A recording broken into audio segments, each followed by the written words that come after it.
Welcome, my beautiful people, to this week in review. I'm going to go ahead and get right into the questions. The first question comes from Sandy, and I'm gonna spell her last name, or her handle is at SANDIAPILLAY 9691.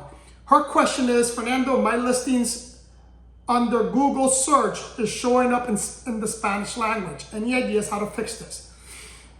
Now, again, for those of you that are new to my week in review, what I like to do here is simply go over the prior week, give you the status of our business, answer any questions that I may have gotten either on Instagram or through social media or through YouTube. And I always, for example, if the question comes from YouTube, I always answer in detail in YouTube. Now, I'm going to give you an overview of how I answer this question here, but if you want details as to how I answer each specific question, then just go to my YouTube channel. In addition, I only answer usually one or two questions depending on the length of the question, because I don't want these videos to be super long. But I need a little bit more information as to what you mean by that, but here's what you need to understand. Google Travel, or when your listing is showing up on Google, it is not an OTA. What Google does is they do one or two things. They take your listing from either an OTA or they take your listing from your website.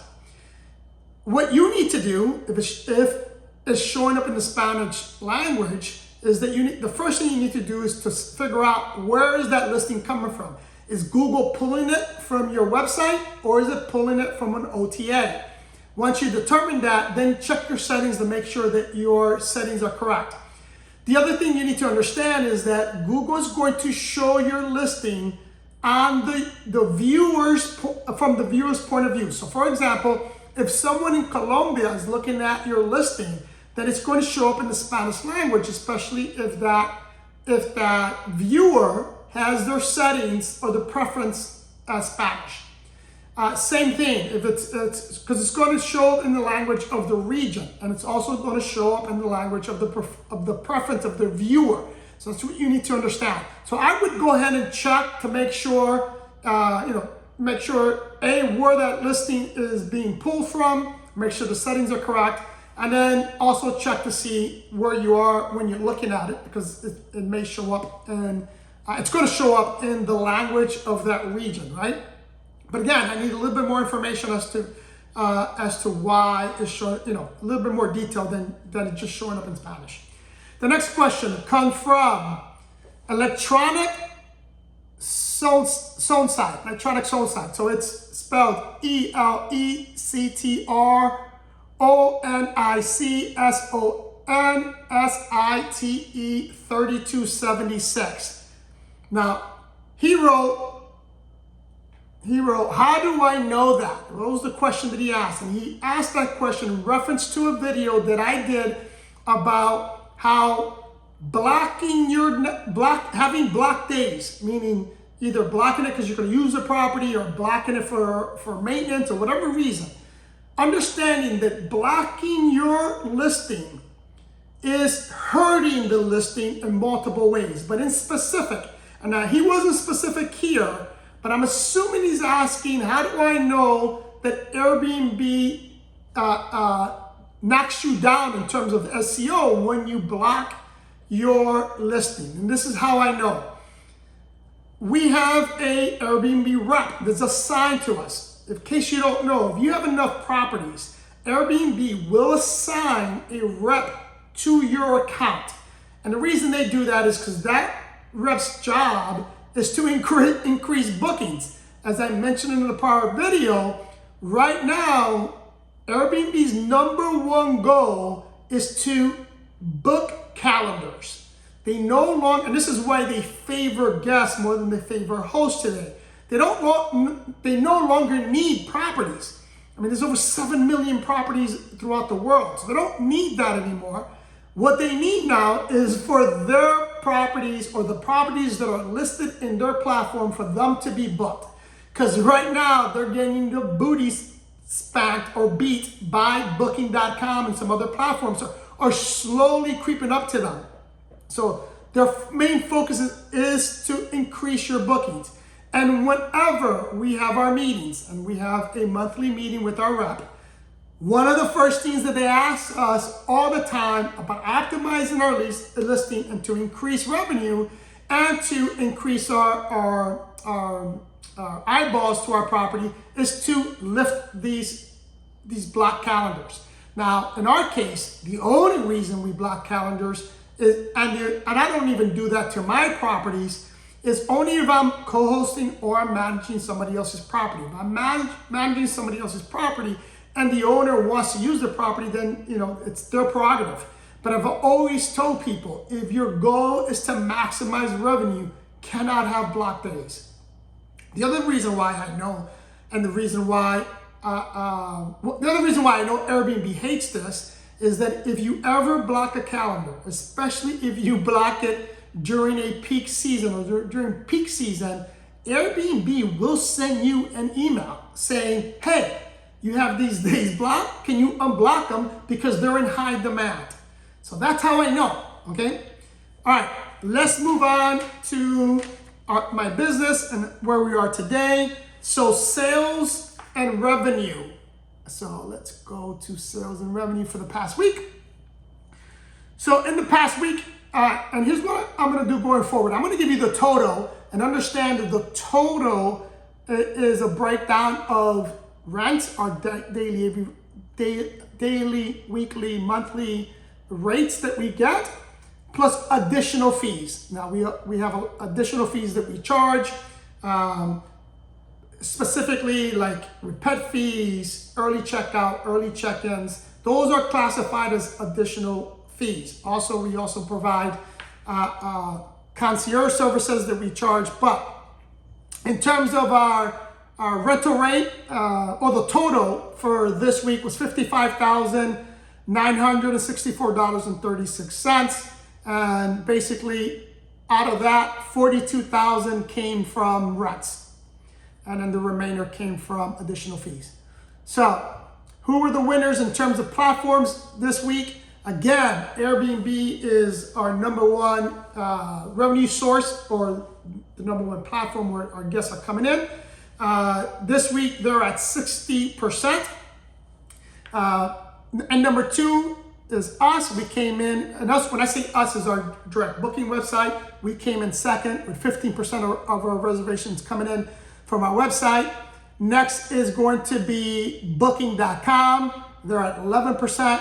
Now, as I mentioned earlier in this video, right now, Booking.com is beating Airbnb as it relates to bookings. I'm sorry. Now, you need to understand that Booking.com, because some of you may not be too familiar with Booking.com, but understand that Booking.com has been around much longer than Airbnb has, and they have a bigger footprint internationally, meaning they dominate South America for sure. Almost, I would say, in terms of my bookings in Colombia, or my bookings that I get in Colombia, I would say 80 to 85% of our bookings come from Booking.com. Now, in Europe, they also have a huge footprint. And as a result of some of the marketing they've been doing lately, they are quickly surpassing or catching up. And like I said, they currently are beating Airbnb in terms of bookings. So keep that in mind. And the number 4 spot, we have Marriott. Marriott came in at 17.3%, and then HomeAway VRBO came in at 4.4%. I'm sorry, 5.4%. So those are the platforms that brought in reservations for this week. Next is Project Progress. Super excited to announce that we finished the project in South Miami, or the renovation side of the project in South Miami. If you want to see how that came out, go to my Instagram. I just put up a video on it with the update. Now we're in the staging phase. So this week we're focused on buying all the furniture, all the decorations, and staging the property. The next project that we have that we're still in the staging phase is our Fort Lauderdale project, in which, as I mentioned, there's 4 units it's a 4-plex in Fort Lauderdale that we are completely redoing, and we're going to be listing soon. That's still in the staging phase. Next, market and competitive analysis. As I mentioned, let's go back here.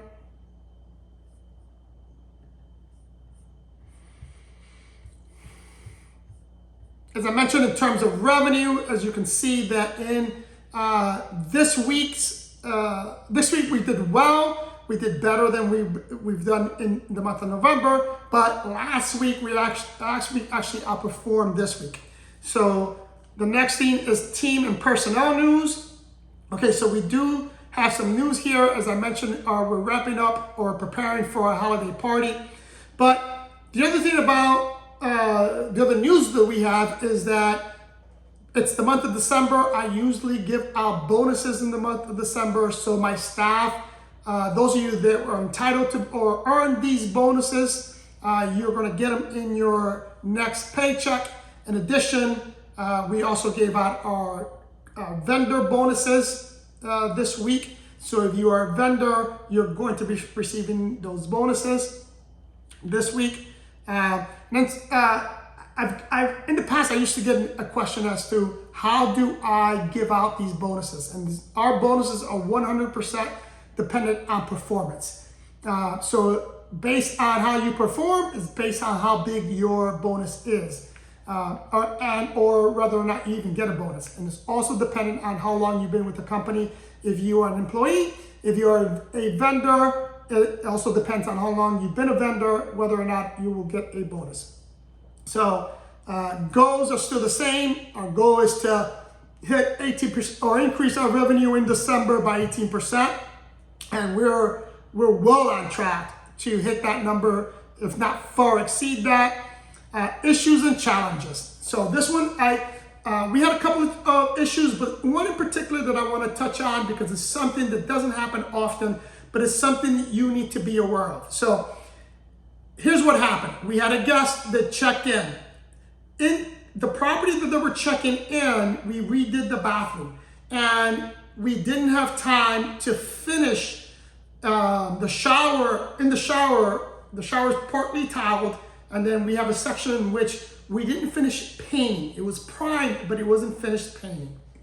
So this happened in a property in which we have, it's a multi-unit property, and we have 5 units in that property. Out of the 5 units, 3 are identical. They're identical properties. So we sent a message to the guest, advising the guest that the bathroom, part of the bathroom, we didn't finish painting. It had primer on it, but if they wanted to, they can transfer to another unit, which again, they're exactly the same, which doesn't have that issue. Well, in this particular case, the guest decided to take us up on the offer to move to another unit. Here's where we dropped the ball, and here's where you as a host need to be very, very careful, because here's what happened. Our team members, when they transferred her, they did not transfer the reservation. All they did was put a block on unit 4 and move that guest to unit 4. Problem number 1 was doing that, because by doing that, it kept unit 2, which was the original unit that she was going to be staying in, blocked, but it also blocked the second unit. So it didn't allow us to continue to advertise unit 2.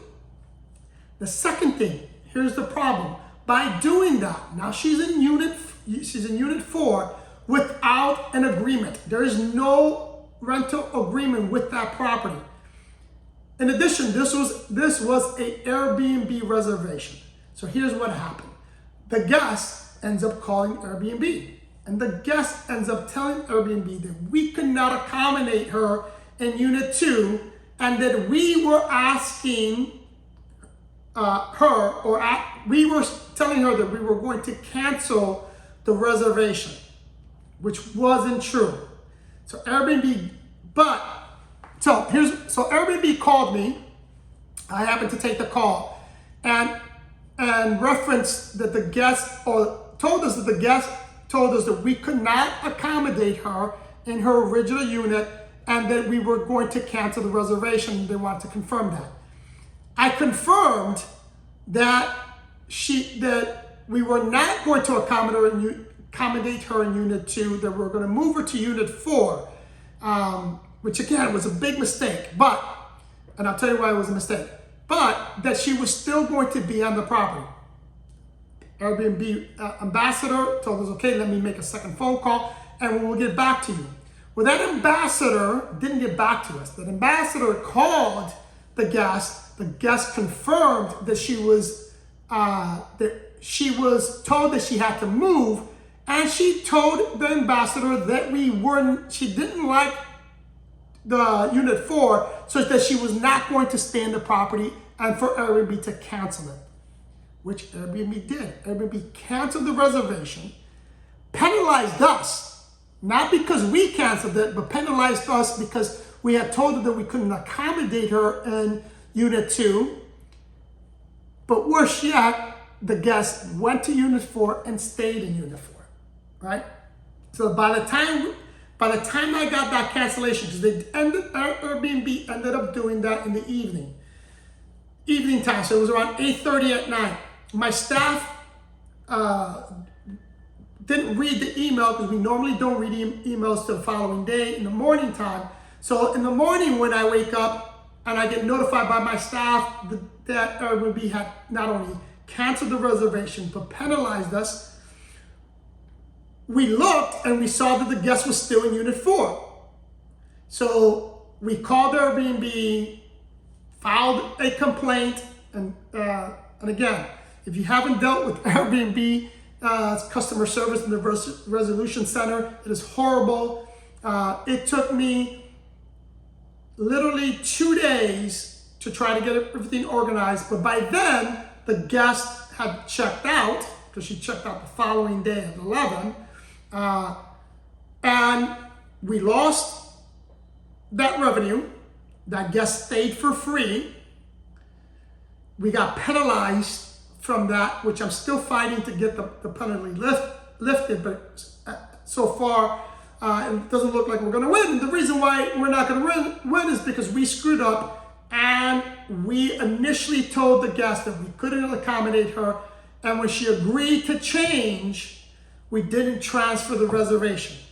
All we did was freaking block the calendar, which is a big no-no. So here's the lessons learned. If a guest calls you, or if you have to transfer or can't accommodate a guest and you have the ability to put them someplace else, make sure that you transfer the reservation and you get Airbnb involved if it's an Airbnb reservation. You have to do that. Cannot just block off the calendar. And worse yet, do not take the guest's word that they're okay with it. You're going to have to involve the Airbnb, make sure that Airbnb is fully aware of what's going on, because at the end of the day, as I mentioned at the beginning of this video, they're going to side with the guest.